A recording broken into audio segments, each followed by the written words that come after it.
Yo, what is up everybody, and welcome back to another NBA2K15 my career game with Denny Tice and the Golden State Warriors. We're back with the squad here. We're on the All-Star break, so we're doing all the events. We're making our rounds in New York, but now here we are in the ATL playing the Hawks. Just like how the Warriors are playing the Hawks. In real life today, we got the Warriors playing the Hawks. I think it's actually going to be in Golden State though, as we throw up the lob here to Iguodala, who I did not even see. That was for David Lee, but if Iggy wants to go get lobs, I mentioned it before, man.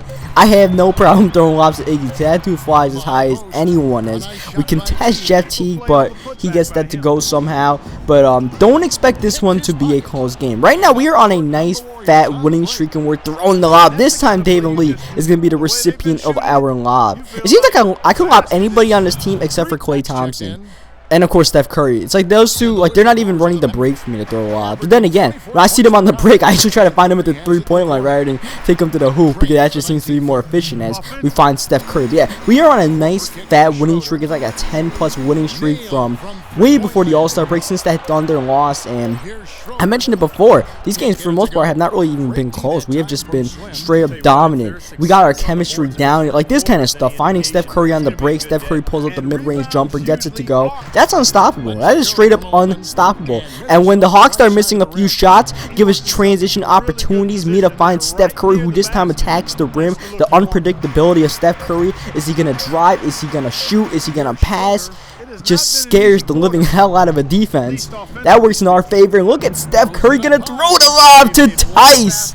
That is just unpredictable. Who predicts Steph Curry doing that? Denny Tice taking flight over the big man there.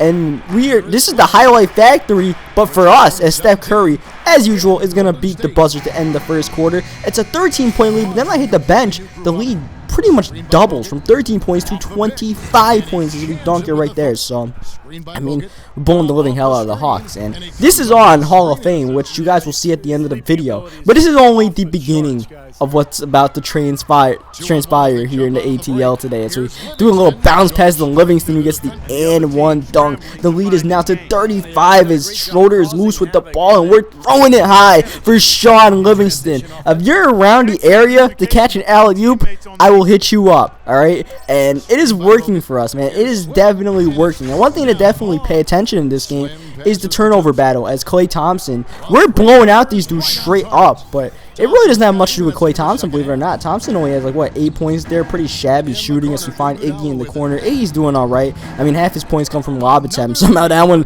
bounces in. We get the friendly bounce, and that's just the way this game was. So that's, like I mentioned before, turnover battle is maybe the biggest thing to watch in this game, because you will not see us turning the ball over, but they will turn the ball over, and we will get highlight plays in transition. It seems like every single time. You see, like, I'm just bullying Jeff Teague right now. It's not even fair. You're not calling me for fouls, so I'm just going to keep on doing that, and Iguodala's going to keep on dunking the ball. So, hey, that's cool. If Klay's having an off night, that's the thing, man. You would expect, all right, we're blowing the team out. Usually when we're doing really good, Klay Thompson's on the top of his game. Right now, he's not. But then, of course, at the same time, Steph Curry's on the top of his game. Iguodala's on the top of his game, and Harrison Barnes is doing okay. So you got that going for us. And even David Lee, who's been pretty good during this late stretch, he wasn't even a big part of it. But and then Denny Tice, I wasn't really scoring, but I don't know, just for some reason we were just blowing the living hell out of the Hawks. Like, Sean Livingston was one of our leading scorers out of all people.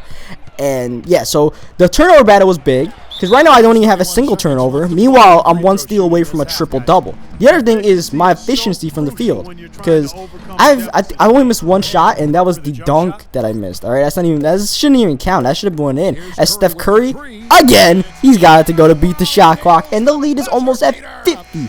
I repeat, 50 points as we hit the bench here. This is just something you don't see on Hall of Fame every day, because the CPU cheeses, alright? They straight up cheese. They make ridiculous shots. They force you into stupid turnovers to keep the game close and prevent stuff like this from happening as we get the triple-double. That one, I wasn't even trying to get that steal. It just happened to bounce my way, tip my way, and I ended up getting the steal. I'll take that as we dunk it over someone in the paint. But, yeah, Hall of Fame CPU cheeses the hell. You played it before, you know what I'm talking about, even if you watched it before. But this game, for some reason, I don't know, everything just worked for us. I kept on getting driving lanes in the paint. It was when the fourth quarter came up, I'm playing with the like all the backups, all the second and third string dudes.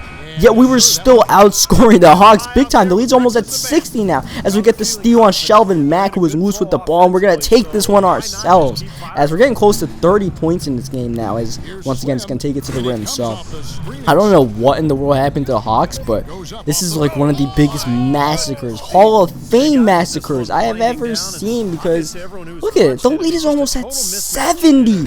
Almost at 70. That is not real. That can't be real, but it is real. We're going to find, I believe, Mike Scott in the corner there, and Scott's going to hit the corner three and makes it a 70-point blowout. That is unreal. That is absolutely unreal. Shovel Matt's going to hit a late three-pointer here to try to keep it to a 69. Only a 69-point deficit, but we're running up that score real quick and making it a 71-point win over the Hawks. This would be one of the biggest wins in NBA history as far as margin differential. And yeah, sure, we got that like 13-point spark from the bench while I was sitting in the second quarter, but that's like only a fraction of what we did to this team, how we killed them. Look at the turnover battle. We got 36 plus points in points off turnovers. And then, of course, we're shooting almost 70%, shooting really well from three-point range, and then they're shooting really bad. All that combined results in this kind of game. So leave a like in the video if you enjoyed this massacre. Subscribe for more NBA 2K15 micro games, and I will catch you guys next time.